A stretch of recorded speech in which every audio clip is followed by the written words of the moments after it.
sides. A lot of cricket action happening over the past week, but we'll be mainly focusing on the big series coming up starting on the 1st of March, the Australia versus South Africa series.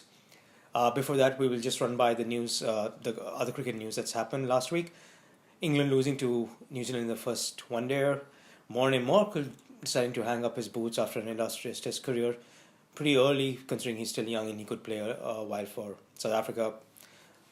And finally, Canada staging the first ICC domestic T20 franchise league in North America. So these were the other big news that happened in the week gone by. But as mentioned, we'll be getting back to the big one, Australia versus South Africa. Dan, your thoughts? Oh, look, I'm really looking forward to the series. I mean, you got two very good teams, two excellent bowling lineups, and two batting lineups that are a little bit iffy. South Africa's probably a bit more proven than Australia's, but I'm just really looking forward to the series. All right, and your take on the Australian team? Oh, look, I think Australia needs to very much learn from the mistakes India made. India, I thought, made two mistakes. One was with selection, and another one was not so much a mistake, but they just put too much reliance again on Virat Kohli, and the other batsmen didn't stand up. Australia, if it all falls to Steve Smith like it did in the Indian series, going back to when they played in India, it'll fall apart for Australia. So they need a lot to come from the Bancrofts, the Shaun Marshes, Mitchell Marshes, and David Warners. It can't all fall to Steve Smith. If it does, it could end up with another loss like it did in India. So a real reliance on those batsmen and Steve Smith to also add his usual value. Right, but barring Smith, who's the other key player? I mean, we say David Warner, but more often than not, he's failed overseas. Apart from in Australia, he's a big gun. But if Smith fails, or if Smith even fires, who's the other batsman that Australia can count on? Would it be Shaun Marsh or would it be Khawaja that they'll be looking forward to? Yeah, two good options. Shaun Marsh is the obvious one that stands out to me, especially after a bit of a breakthrough last summer. Right. I think that's the summer Australia's been waiting for Shaun Marsh to have, and it sort of eventually happened. Khawaja's another one that they'll just need to get consistency from, because didn't have a great home summer against England, came good in the last test. Now looking for him just to really be a leader in that batting lineup. So them two, both of them, there's equal importance to come. And nothing much to say, but I'll still ask you, Australia's bowling lineup. Yeah, it's very strong. Looking forward to it. You know, all three of the pace bowlers have got quality, and Nathan Lyon is the best spinner that will play in the series. So looking for them to just keep on going, keep the momentum going from England, and they'll come up against better batsmen than what England had. Faf, De Villiers and Amla are all quality batsmen. A little bit suspect South Africa at the top, and De Kock will need to perform better than he did against India. But, if they get through that middle order, get stuck into a tail, I reckon their tail is quite long, South Africa, and the way Mitchell Starc bowls to a tail could really go through them. So your possible lineup for Australia? Oh, I'll just be the same team that played against England. The Australia's team is very easy. Hanscom not performing in the lead-up match makes it clear as day which 11 they'll pick. So just keep the ball rolling pretty much. All right.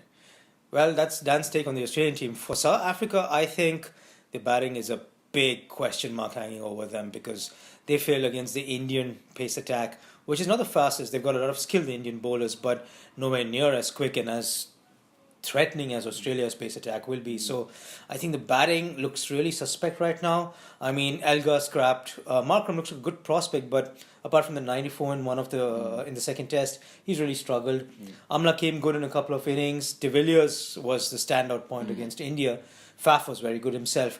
But still, none of them, the only 100 in that series was scored by Virat Kohli, which is the opposition batsman. So not to score 100 in a home ground against medium paces, and you're going to be up against frightening fast bowlers. Now, I think South Africa in the batting department are the big question mark. Like you mentioned, the bowling attack kind of picks itself, and they're firing on all cylinders. Be it Rabada, Ngiddi's come good as a young find. Morkel is always there, and Philander has been on the top of his game. So I think the batting needs to get settled. I think with this Australian pace attack, I think South Africa might look to play the extra batsman, considering they're starting off in Durban, and I believe Durban isn't as fast as it used to be. So it could aid spin, and considering they got a quality spinner in Nathan Lyon in the opposition, I think South Africa might go with an extra batsman. They could go with Mulder, who impressed everybody and got a test call-up. or Bavuma. So that means they might have to sacrifice a bowler, which I'm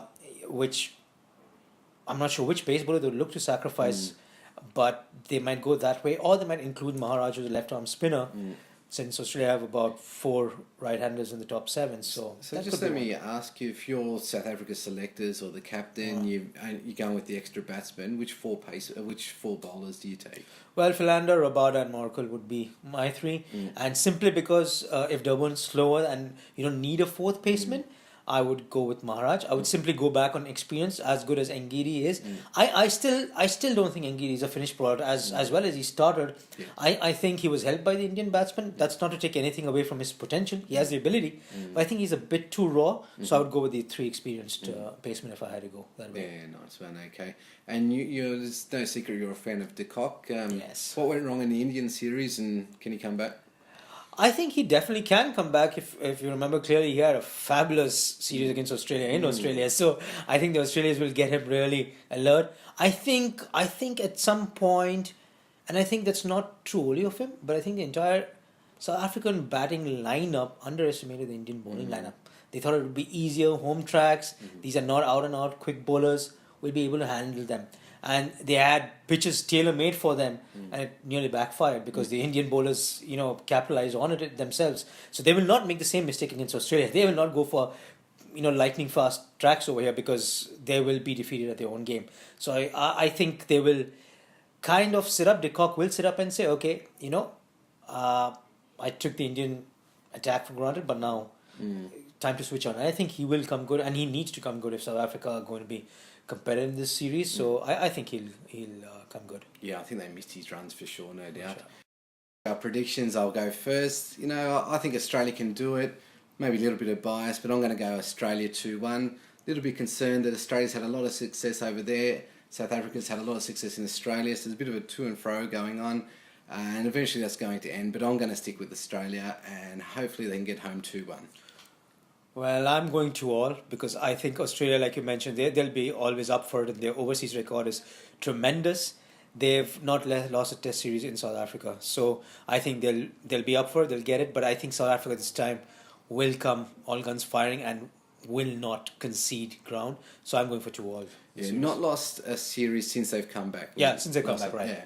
But, all right, 2-all for you. Okay, we're really looking forward to this series. We'll catch you at the end of the first test and see how it goes then. But for now, it's goodbye from Cricket Insights. Bye for now.